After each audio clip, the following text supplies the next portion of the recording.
Hello बच्चों, कैसे हो आप सब। तो क्वेश्चन मैं आज ले रही हूँ कि टॉक्सिक माहौल, जब टॉक्सिक एटमॉस्फेयर जब अपने घर में होता है और वहाँ पे पढ़ाई कैसे करें। तो ये बहुत सारे बच्चे फेस करते हैं कि कई जगह पे मिस कम्युनिकेशन हो जाता है, पेरेंट्स के साथ कम्युनिकेशन गैप होता है जनरेशन गैप की वजह से, और बहुत ही टॉक्सिक सा माहौल हो जाता है। कई बार पेरेंट्स हमारी बात अच्छे से नहीं समझ पाते हैं, हम क्योंकि एज स्टूडेंट्स अपने ही कॉन्शियस होके अपनी पढ़ाई कर रहे होते हैं, लेकिन फिर क्या होता है कि घर में कुछ कई बार ऐसा माहौल हो जाता है कि पेरेंट्स के बीच में लड़ाई हो जाती है। उनके बीच में लड़ाई नहीं होती तो हमारे घर में ही कई सारे मसले चल रहे होते हैं। कई बार हमारे पेरेंट्स की बात हम कर लें तो कई पेरेंट्स को आदत होती है कि ताने देते रहना अपने बच्चों को हमेशा ना, तो बच्चों को बहुत ही दिक्कत आती है। और इस बारे में हम बात करने वाले हैं। तो बेसिकली बात ऐसी है बेटा, अगर ज़िंदगी में कुछ बनना है तो जो टॉक्सिक माहौल में अगर आप रह रहे हो, तो मेरे हिसाब से ना इस टॉक्सिक माहौल को अपनी ताकत बना लो। कैसे बनाओगे? क्योंकि आपको अपने आप से क्वेश्चन करना है कि अगर मैं लाइफ में मेहनत नहीं करूँगा या मेहनत नहीं करूँगी ना, तो मैं इसी टॉक्सिक माहौल को मुझे ज़िंदगी भर झेलना पड़ेगा। तो इसको अपनी ताकत बनाइए कि मुझे इस टॉक्सिक माहौल से निकलना है। तो इसको ना एक बूस्ट अप फैक्टर के तौर पे लो आप।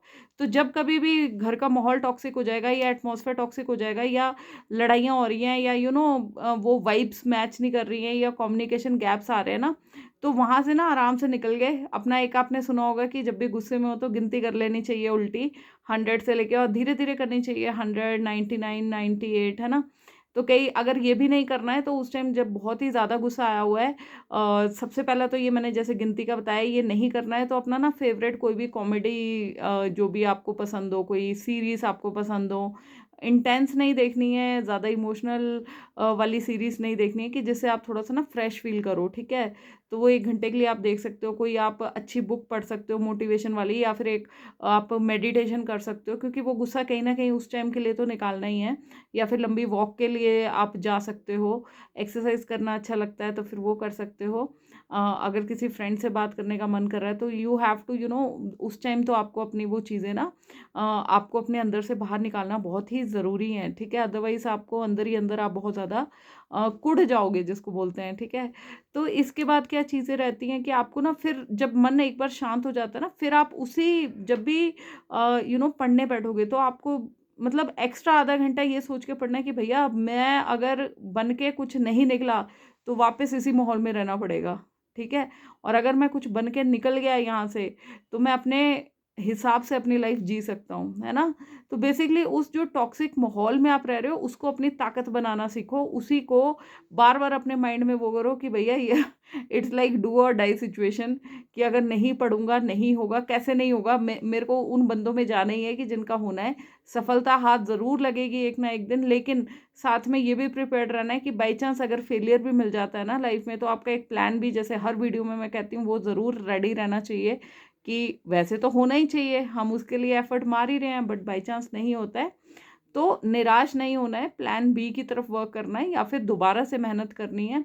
तो एक जो भी लोग अपनी लाइफ में बड़ा कुछ अचीव करते हैं ना, अगर आप बहुत ही अच्छे से उनकी बायोग्राफी पढ़ेंगे या फिर उनकी लाइफ देखेंगे ना कुछ ऐसा ज़रूर हुआ होता है कि जिसकी वजह से ना उन्हें पुश मिला होता है वो, है ना? कुछ सेटबैक्स ज़रूर हुए होते हैं, चाहे वो स्टूडेंट लाइफ में हो, चाहे किसी ने बचपन में कुछ उनको ऐसा कह दिया हो कि उनके अंदर वो चीज़ आ गई कि नहीं भैया इसने ऐसा कह दिया कि अब तो इसको दिखा देना है कि मैं भी कुछ कर सकता हूँ या कुछ कर सकती हूँ, ठीक है?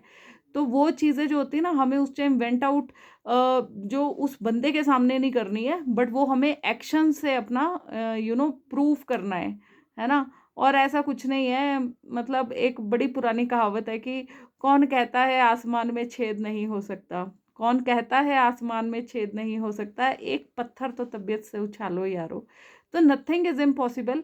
कहने की बात है कि सुराग नहीं हो सकता, लेकिन जिन लोगों ने करा है उन लोगों को हमें अपनी मोटिवेशन की तरह देखना चाहिए। और ज़िंदगी मेरे दोस्तों बहुत ज़्यादा बड़ी है इसकी। I know, I have been through very tough times in my life.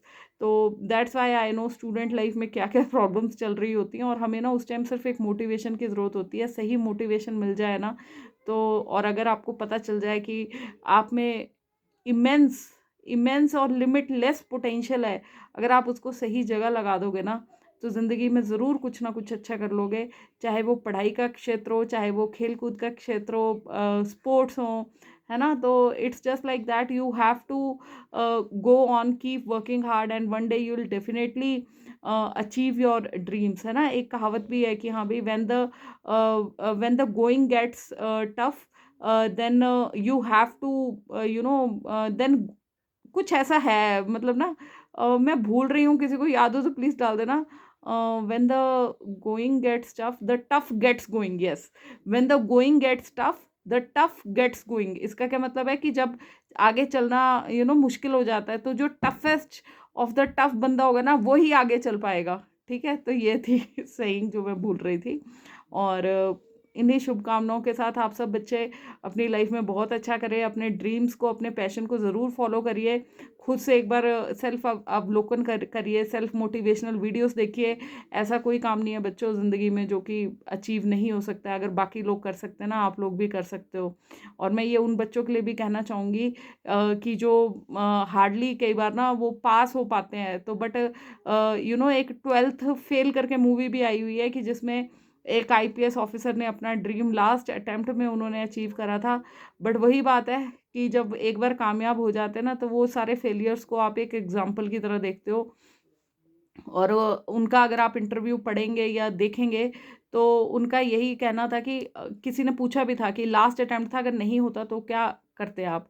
तो वो कहते, तो मैं कहीं कोचिंग में पढ़ाने लग जाता, है ना? एक प्लान भी तो है ही है, ऐसा तो है नहीं, hard work never goes waste.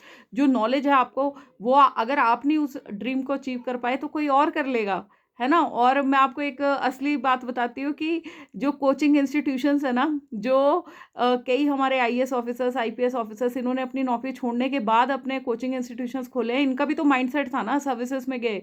Doctor विकास दिव्य कीर्ति, तो ये जब सिलेक्शन हुआ इनका, ये गए हैं वहाँ, ट्रेनिंग करी है इन्होंने लबासना में। उसके बाद इन्होंने अपना आउट ऑफ द बॉक्स सोचा, अपना कोचिंग इंस्टीट्यूशन दृष्टि करके खोल दिया।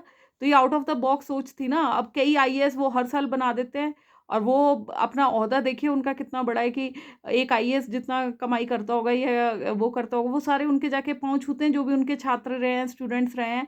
एंड प्लस अगर आप फाइनेंशियल उसमें बात करें, तो पता नहीं कितना उन्होंने करोड़ों का कारोबार एक खड़ा कर दिया हुआ है। तो वही बात है कि ये नहीं तो कुछ और सही, भगवान ने कुछ ना कुछ तो अच्छा सोचा ही होगा। जब हमारे मन का हो जाए तो बहुत अच्छी बात है, जब हमारे मन का नहीं हो तो और भी अच्छा है मेरे ख्याल से, क्योंकि भगवान ने तब हमारे लिए और अच्छा सोचा होता है। तो इन्हीं शुभकामनाओं के सहित आप सबको ऑल द बेस्ट। भगवान सबका भला करे। हर हर महादेव। जय श्री राम। गुड लक बच्चों।